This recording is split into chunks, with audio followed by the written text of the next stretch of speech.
Votre fidélité nous honore. Mesdames, Messieurs, bienvenue à cette grande édition du journal Parlons processus électoral en République démocratique du Congo. Lancement ce jeudi 16 février 2023 des opérations d'identification et d'enrôlement des électeurs dans la 3e heure opérationnelle. Au Nord Kivu, à Beni précisément, c'est les maires de la ville, le commissaire supérieur principal Narcisse Monteba Kachala qui a donné le go à l'épée à Beni situé dans l'enceinte de l'Institut Bungulu Beni en présence du chef d'antenne de la commission électorale nationale indépendante Sony Beni. Le point avec notre correspondant Joël Kamabou.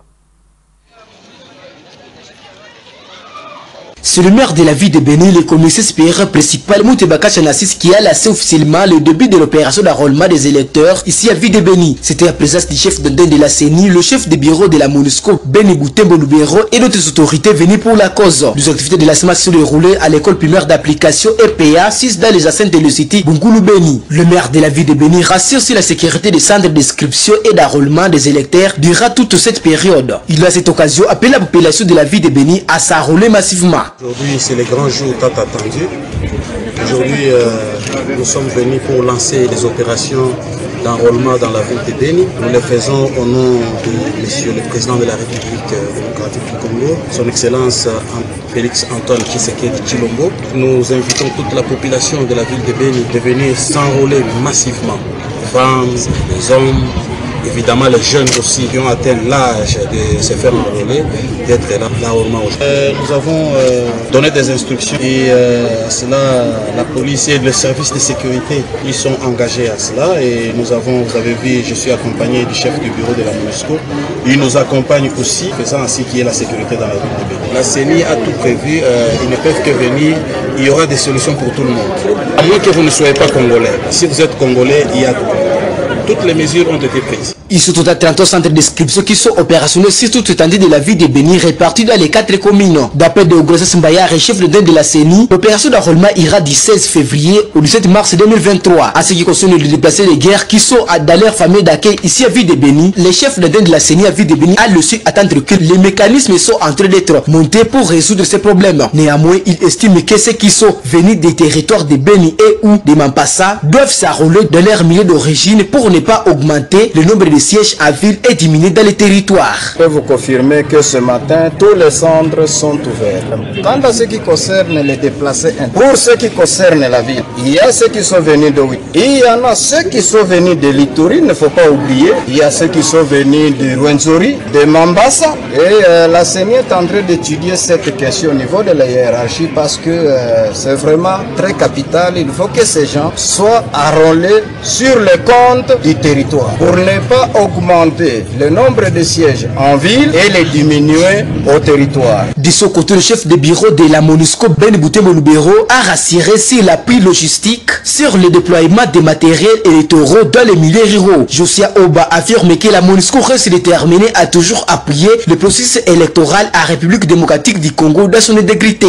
Déjà au premier jour, la population de la ville de Beni qui se sont enrôlés s'est dit inquiétée de voir sa photo en noir et blanc. D'autre part, des photocopies des cartes d'électeurs, car ce dernier ne rassure pas des beaux cartes d'électeurs comme l'année 2018. Les habitants de la ville de Beni appellent la CENI de voir de quelle manière livrera à la population des cartes de bonne qualité comme des cartes d'électeurs de 2018 de Corné Nanga. Il faut vous dire que les machines utilisées sont codifiées selon les communes qui comptent la ville de Beni. Si tu dis la commune Rwenzori par exemple, tu dois te faire enrôler dans cette commune. Il faut vous signaler que l'opération d'enrôlement des électeurs à ville de Beni arrive pendant que la région de Beni est menacée.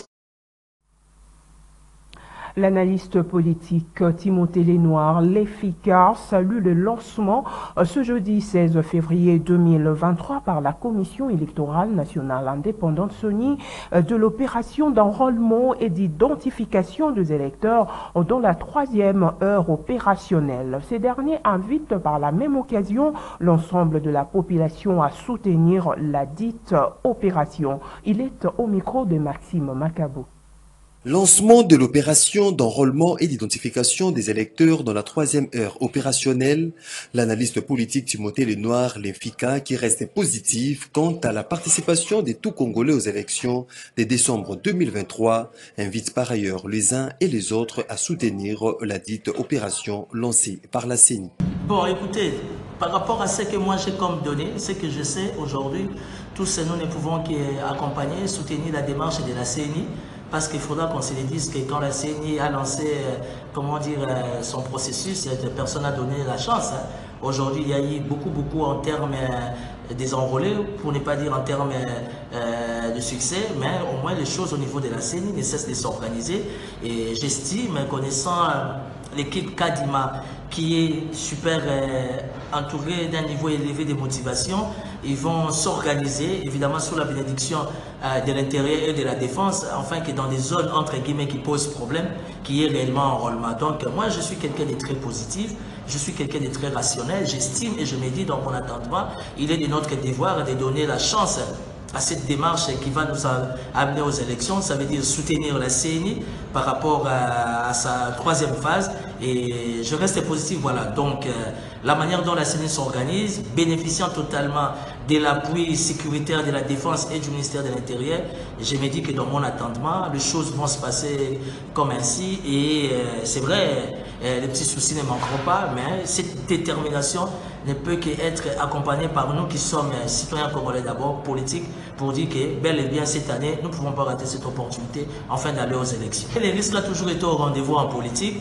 mais du moins au niveau de nos services de sécurité, malgré entre guillemets la situation de l'Est, les choses s'organisent, les choses s'améliorent du jour au jour, afin de permettre à la République de se mouvoir davantage. Et si aujourd'hui la CENI s'est dit oui, capable d'entamer cette 3e phase, c'est comme je viens de vous le dire, c'est parce qu'il y a eu une réunion conjoncturelle, et particulièrement la sécurité s'est imposée pour dire à la CENI qu'ils vont bel et bien être accompagnés. Donc restons positifs. Nous sommes d'ailleurs au mois de février. J'estime que si réellement on aime le Congo, on doit toujours être positif parce que le reste est Dieu seul. Mais du moins, cette année, nous allons bel et bien organiser les élections. Qu'est-ce que soit le format, il y aura bel et bien les élections afin d'avoir une nouvelle. Un mort et un blessé grave, tel est le bilan de l'explosion d'une bombe piégée par le rebelle du 123 à Roubaré ce jeudi 16 février 2023. À en croire Aimé Mboussa Mukanda, un de notables du territoire de Rutshuru, le groupe d'autodéfense MPA qui a tenté de déloger le rebelle 123 de Kinyandoni et Nzuenda a finalement été repoussé après 4 heures de violents combats par manque de munitions. Entre-temps, révèle une autre source que l'enrôlement des électeurs n'a pas démarré ce jeudi à Rutshuru comme prévu. Le point avec Joël Kamabou.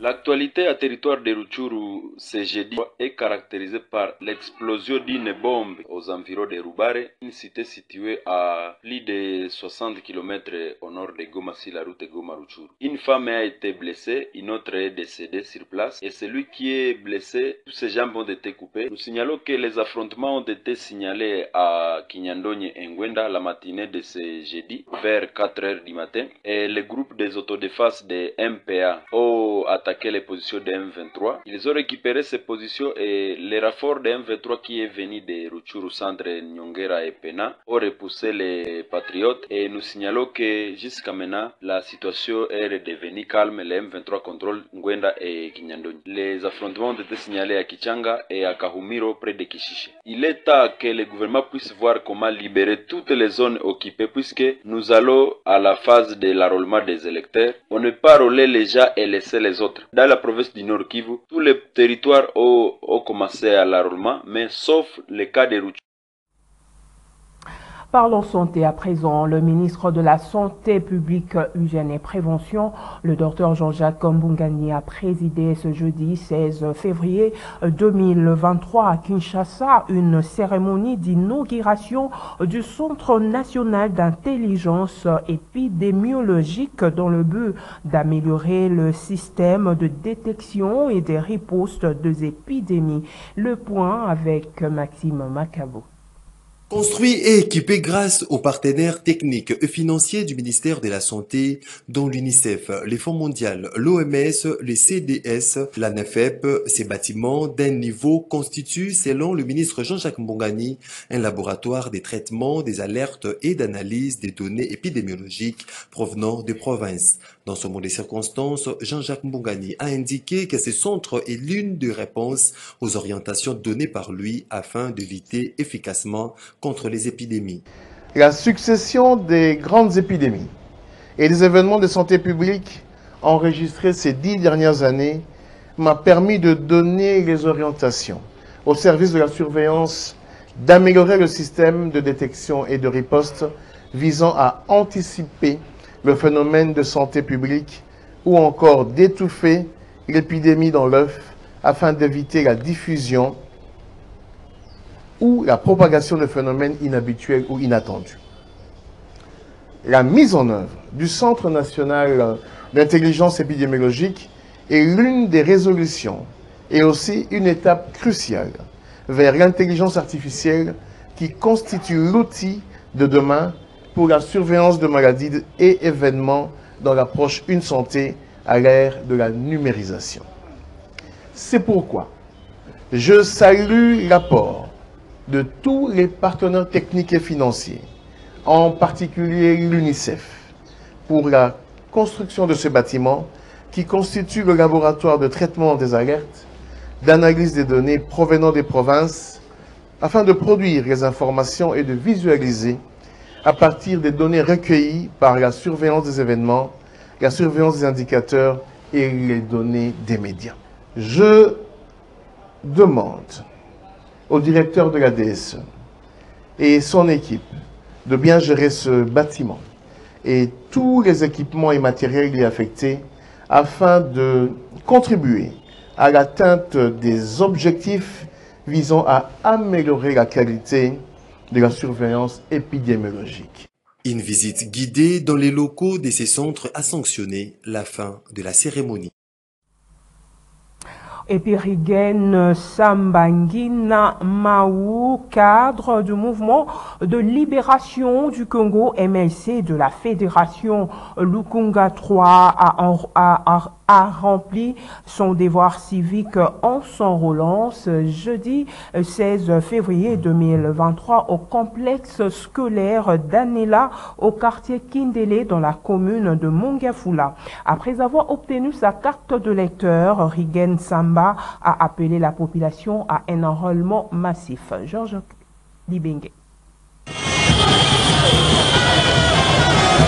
Le quartier Kindele, dans la commune de Mongafula, a vibré ce mardi 16 février aux couleurs du mouvement de libération du Congo, où Rigen Sambangina Mao, cadre de ce parti politique œuvrant dans la fédération de Lukunga 3, a rempli son devoir civique en obtenant sa carte d'électeur au complexe scolaire d'Anela.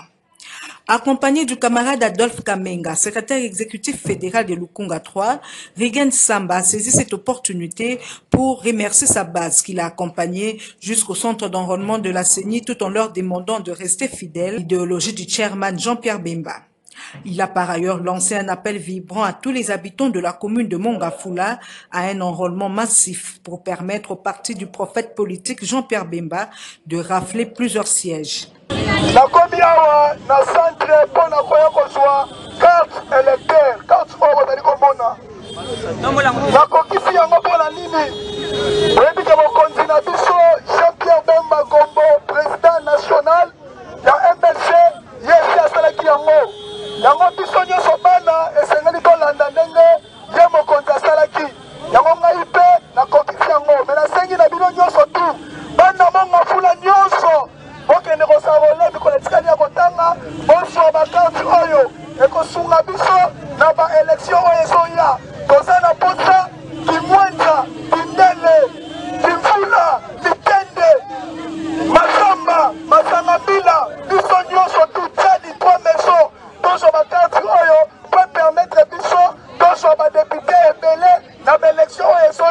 Sachez que dans les tout prochains jours, Rigen Samba va procéder à l'adhésion massive des membres de la structure Éveil de conscience nationale pour le développement du devoir et droits de l'homme, ECNDH, au sein du MLC.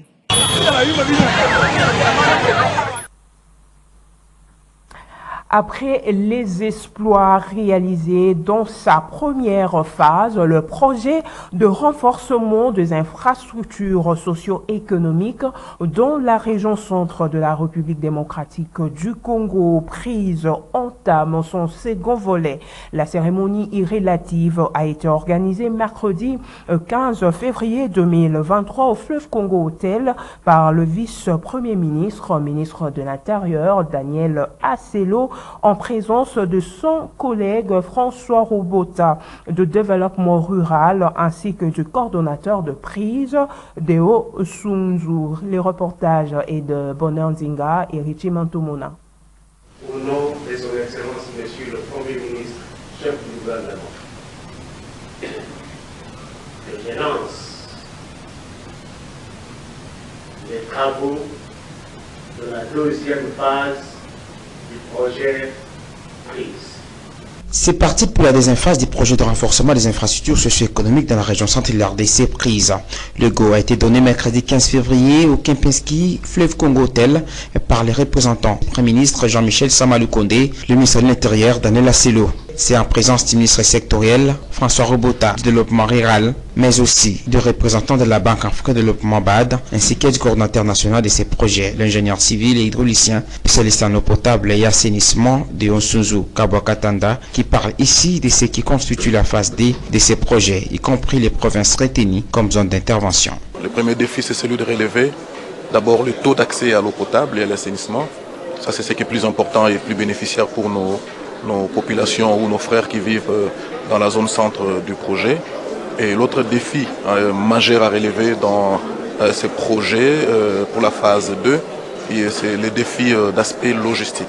Il faut dire que le projet prise a pour mission notamment le développement des infrastructures socio-économiques de base. Vous avez vu les écoles, les centres de santé, les latrines, les adductions en eau potable et d'autres ouvrages connexes. Oui, ça c'est notre mission, mais par contre, notre mission n'est pas celle de pouvoir exécuter ou encore réaliser de voiries en milieu rural. Donc nous sommes obligés, malgré ces difficultés, d'arriver à livrer ces ouvrages dans les délais. Voilà un peu en soi ce qui peut constituer comme défi à relever, notamment au niveau de l'exécution de la phase du projet prise. Je pense que c'est une bonne nouvelle aujourd'hui. La première phase, elle était composée de 5 provinces du Grand Kasaï, et aujourd'hui la deuxième phase vient rajouter 5 autres provinces. Donc c'est une bonne nouvelle pour les grands Bandundu, donc le Kwilu Kongo Maïndombe, où ils verront dans les prochains jours les réalisations notamment du projet prise. Ça, il faut le dire, c'est grâce aux efforts du gouvernement congolais qui tient vraiment à amener le développement à la base, et ça c'est prôné bien sûr par le chef de l'État. Mais aussi, il faudrait peut-être ici donner les détails. Je parlais de Kwilu Kongo Maïndombe, il y a le Olomami et la province du Maniema. Donc elle se verra le même bénéfice ou bénéficiera de mêmes ouvrages qui sont faits dans le cadre du projet prise, qui ont été faits dans le cadre du projet prise 1. À noter que cette deuxième phase est évaluée à plus de 70 millions de dollars américains. La première phase, il faut le dire, c'était une phase de 158 millions de dollars américains avec les différentes composantes de gestion au niveau du projet. Le travail des activités du lancement de la deuxième phase du projet prise s'est achevé ce jeudi à l'hôtel. Parlons religion à présent, en ce jour en République démocratique du Congo, Jean-Guy Rian poursuit sa tournée dans différentes provinces du pays. Ces conférenciers de l'ancien et mystique ordre de la Rose-Croix pour la juridiction plutôt française vise à travers sa démarche à dissiper les rumeurs autour de la pratique de la Rose-Croix, souvent objet de mauvaises interprétations. Il en a évoqué au cours d'un entretien avec la presse. Bonandinga et Richie Matomina.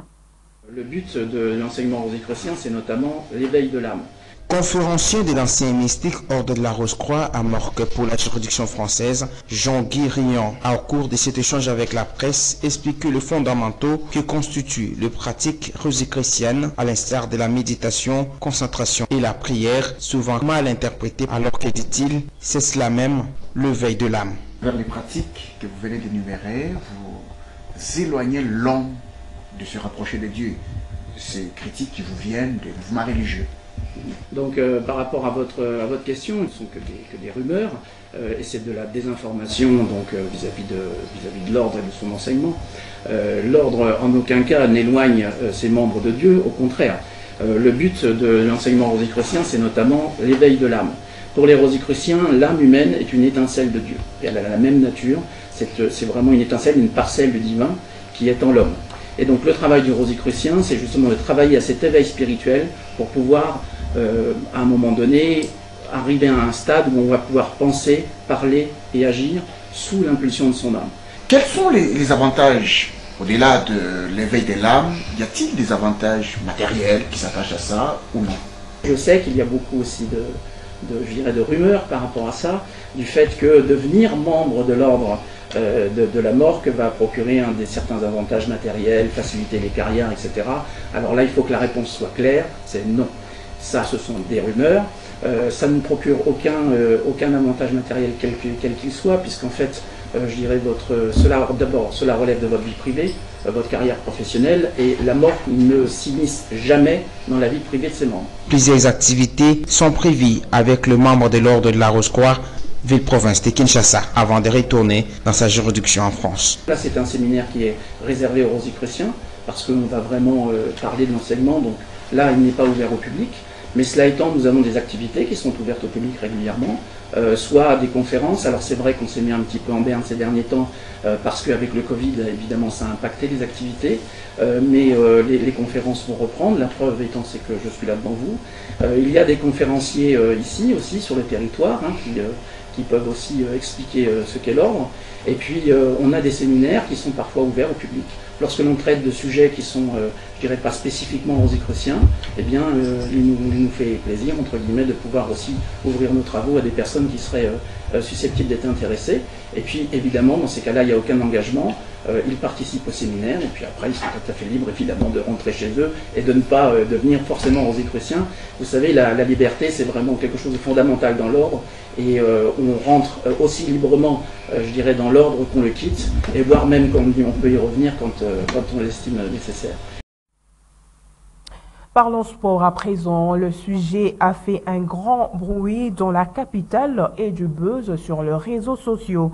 La somme de 100 000 $ américains perçue auprès du gouvernement par le boxeur Martin Bokolé en vue d'un prétendu combat de boxe en Angleterre contre l'Américain Michael Hunter. Après vérification des observateurs avertis, il s'est avéré qu'aucun combat de lui n'est programmé. Du coup, de réaction de part et d'autre. Nancy Ileka a tendu le micro au Quinois. Regardez. Une polémique enfle actuellement autour du combat de classement qui devrait livrer en mars prochain le boxeur congolais Martin Bokolé contre l'Américain Michael Hunter, et pour lequel le gouvernement congolais a déboursé une somme de 100 000 $ américains comme frais d'encouragement.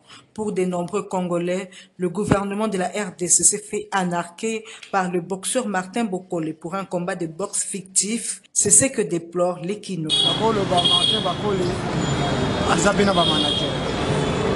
100 000 $ en bopesi tamususu mona bato tamususu ese trouvé tamususu na mwa moke aza mpe na bamanager na ye bolandela eloko ya liboso epa bamanager botuna bamanager na ye oyo basali po ete ye arecevoir 100 000 $ wana botuna ye bien aza motu bokokanga ye otuni ye bien aza na manager peut-être manager moko ndali mbongo wana rapport na eloko oyo na biso Martin Bokolé asali eza eloko moko humiliant.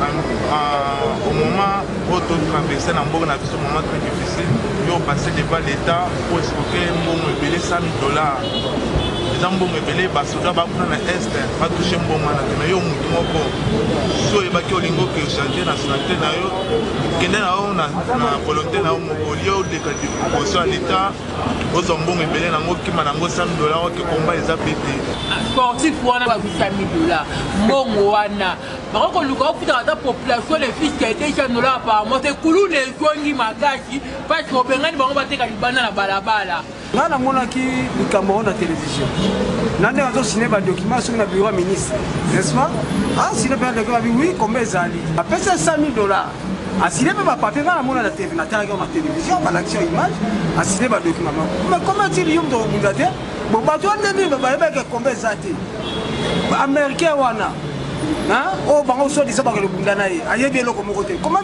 ministère abimisa $100,000 fo balandela ministère.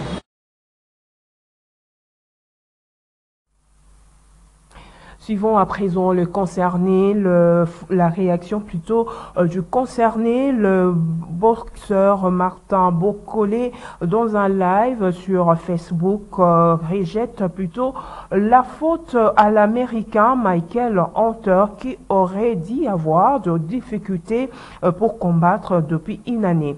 Il promet cependant que la date du 4 mars reste maintenue le temps de trouver un adversaire. À ceux qui les critiquent, il leur dit d'arrêter avec la haine car soutient-il défendre valablement le couleur plutôt de la République démocratique du Congo. Suivez. Tout un objectif, tout un poste à côté Kamboka, nous sommes partout dans président de ça. Nous sommes tous les bateaux dans le domaine. Un bandé qu'on a. C'est la première fois qu'il a boyé Salema. C'est que Mouté Soukaki, il fallait payer le boyé Salema pour le président qui fait quoi? Un bandé qu'on a. Il fallait me boyer comme on a biso. Pour te dire que nan a travaillé. Au moins nous nous sommes le cas s'intéresser. Et puis bon, on a 5 mbongo que va virer bon on a compte. Comment bon comme il y a coupé ça na cash na maboko. Ils kaka politique pour pas politiser bilo aboy. Bobi mabo mon ambo boyna boyno. Et puis nan a publié accusé à réception. Pour ça bilo privé. Il faut bien comprendre les gars ba politiciens na kaka bango moko. Fachi ba lingyote. Président bazo bunso na ndenga kati. Bato belé bazo lakisana minoko ke ba lingyo me ba lingyote ba bunso na ndenga kati. Nani a bimisa document officiel babimisa na réseaux sociaux. Il faut la bango na bango. Pourquoi mbongo zo makash bango na bango. Ngana na ba na zangi compte bancaire te. Na zangi compte bancaire te na banque nanga. Ce journal est terminé, mesdames, messieurs. Merci de l'attention soutenue. Je vous retrouve demain. Au revoir.